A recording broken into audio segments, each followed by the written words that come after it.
setiap orang pasti dia pernah melakukan kesalahan, pernah melakukan kemaksiatan, dosa kepada Allah Subhanahu wa taala.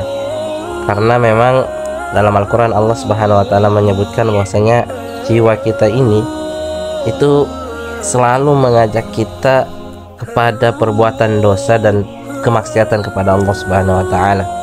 Sebagaimana Allah sampaikan, innan nafsa la'ammaratun bisu, bahwasanya jiwa ya, itu dia akan selalu mengajak orang, mendorong orang untuk melakukan keburukan. Maka karena itulah Allah Subhanahu wa taala memberikan ganjaran yang sangat besar bagi mereka yang bisa menahan nafsunya ya, menahan nafsunya dari segala bentuk keburukan atau kemaksiatan. Dalam Al-Quran Allah Subhanahu wa taala berfirman, adapun orang-orangnya ya, wa amma man khafa maqama rabbih wa nahan nafsa 'anil hawa. Adapun orang-orang yang dia takut akan kedudukan Allah Subhanahu wa taala dan senantiasa menahan hawa nafsunya ya dari melakukan perbuatan buruk dan kemaksiatan, fa innal jannata hiyal ma'wa, maka Allah Subhanahu wa taala akan memberikan balasan berupa surga kepadanya. Artinya menahan hawa nafsu, menahan jiwa dari melakukan keburukan itu sesuatu yang berat. Maka diperlukan keimanan yang kuat kepada Allah Subhanahu wa taala. Maka ada sebuah kisah yang sangat menarik ya, yang menceritakan tentang kisah seorang pemuda yang ingin melakukan sebuah dosa atau kemaksiatan. Kemudian dia datang kepada seorang ulama bernama Ibrahim bin Adham ya.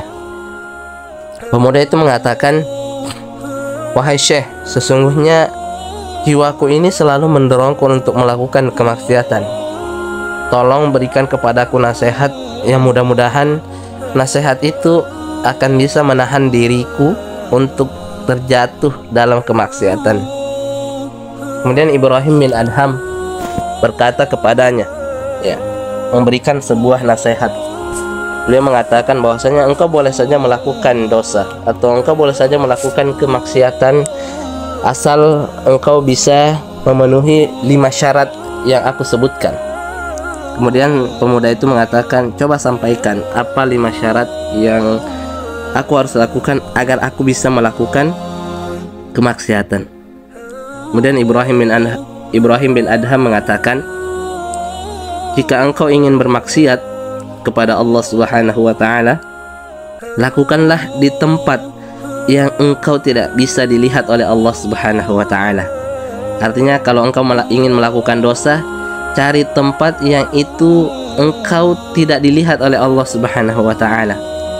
Pemuda itu kemudian mengatakan, jangankan diri kita, apa yang kita sembunyikan dalam hati kita itu diketahui oleh Allah Subhanahu wa taala. Jadi mustahil aku bisa melakukan sesuatu yang itu Allah Subhanahu wa taala tidak melihatnya. Karena Allah Subhanahu wa taala berfirman, jika kamu menyembunyikan apa yang ada dalam hatimu atau kamu melahirkannya, pasti Allah mengetahui. Allah mengetahui apa-apa yang ada di langit dan apa-apa yang ada di bumi. Dan Allah Maha Kuasa atas segala sesuatu. Kemudian di dalam ayat lain Allah Subhanahu wa taala mengatakan, dan pada sisi Allah lah kunci-kunci semua yang gaib. Tidak ada yang mengetahuinya kecuali Dia sendiri. Dan Dia mengetahui apa yang ada di daratan dan apa yang ada di lautan. Dan tiada sehelai daun pun yang gugur melainkan Dia mengetahuinya pula. Dan tidak jatuh sebutir biji pun dalam kegelapan bumi, dan tidak ada sesuatu yang basah atau yang kering melainkan tertulis dalam kitab yang nyata atau Lauhul Mahfuz ya. Ini menunjukkan bahwasanya enggak mungkinlah orang bisa melakukan sesuatu tanpa Allah Subhanahu wa taala melihatnya dan Allah mengetahuinya. Dan Ibnu Abbas juga pernah mengatakan, tidaklah ada daun yang jatuh melainkan ada malaikat ditugaskan menjaganya. Dia tahu kemana jatuhnya dan di bawah kemana oleh angin ya. Jika engkau berada dalam kesendirian dalam gelapnya malam dan jiwamu mengajak engkau untuk bermaksiat, dan malulah pada pandangan Allah dan katakan pada dirimu, sesungguhnya yang menciptakan malam melihat apa yang aku lakukan.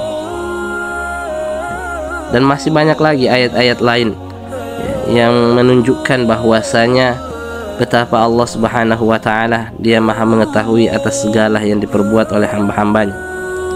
Akhirnya Ibrahim bin Adham berkata kepadanya, jika demikian engkau tidak malu kepada Allah sedangkan Allah melihatmu.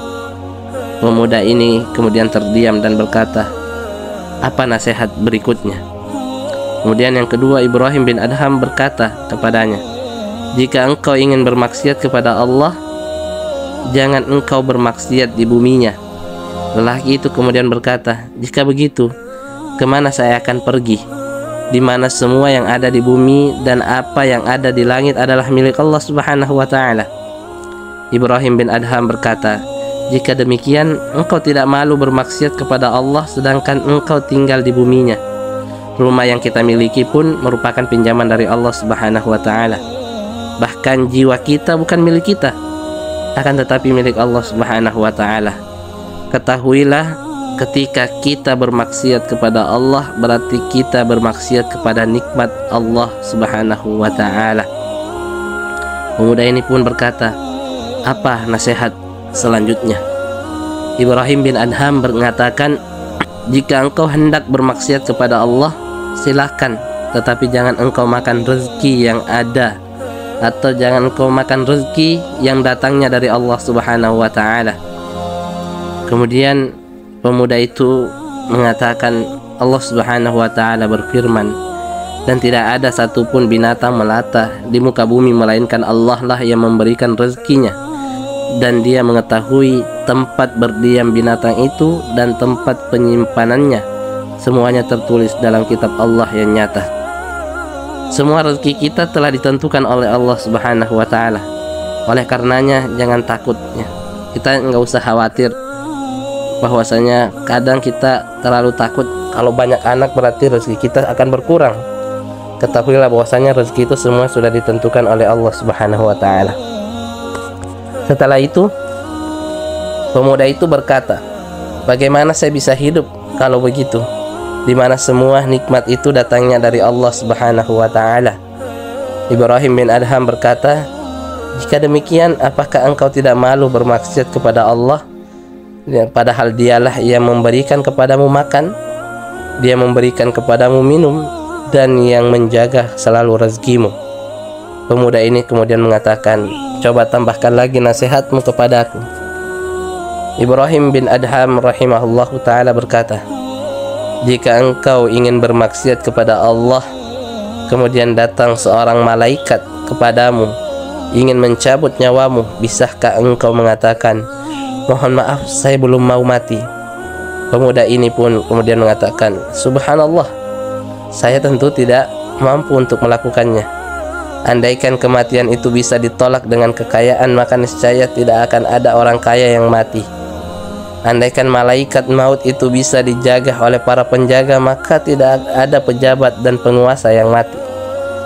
Salah seorang soleh ketika hilang jabatannya, ia kemudian berkata, ya Allah, jika engkau mencabut pangkat dan jabatan itu dariku, jangan engkau mencabut dariku rahmatmu ya Allah. Kemudian Ibrahim bin Adham rahimahullahu ta'ala berkata, subhanallah, engkau mampu bermaksiat dan tidak mampu bersembunyi dari pandangan Allah, kemudian engkau tinggal di buminya, kemudian engkau mendapat rezeki darinya, kemudian engkau tidak mampu menolak datangnya malaikat maut, kemudian engkau hendak bermaksiat kepada Allah. Akhirnya pemuda itu berkata, tolong sampaikan nasihat yang terakhir. Ibrahim bin Adham kemudian berkata, silahkan engkau bermaksiat, tapi nanti di hari kiamat, ketika malaikat hendak menyeretmu dan memasukkanmu ke dalam neraka, bisakah engkau mengatakan, saya tidak mau masuk neraka, saya mau masuk surga? Akhirnya pemuda ini mengatakan, saya tidak mampu. Ibrahim bin Adham mengatakan, subhanallah, engkau tidak mampu bersembunyi dari pandangan Allah, engkau tidak mampu ya, engkau tidak mampu tidak tinggal di buminya Allah, engkau tidak mampu bersembunyi dari Allah Subhanahu wa ta'ala, engkau juga masih makan rezekinya Allah. engkau tidak mampu menolak datangnya malaikat maut, dan engkau tidak mampu menolak dirimu dari diseret ke neraka Allah Subhanahu wa taala, kemudian engkau hendak bermaksiat kepada Allah. Akhirnya pemuda mengatakan astagfirullahaladzim.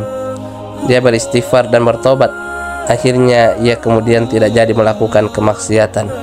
Sebuah nasihat yang sangat luar biasa, yang ketika kita selalu memahami semua itu, maka insya Allah Allah akan hindarkan kita dari segala bentuk kemaksiatan. Semoga Allah Subhanahu wa taala senantiasa menjaga diri kita dari setiap dosa dan kemaksiatan, karena sejatinya dosa dan kemaksiatan itu akan menjadikan kita hamba Allah yang terancam akan diseret ke dalam api neraka. Nauzubillah, summa nauzubillah min dzalik.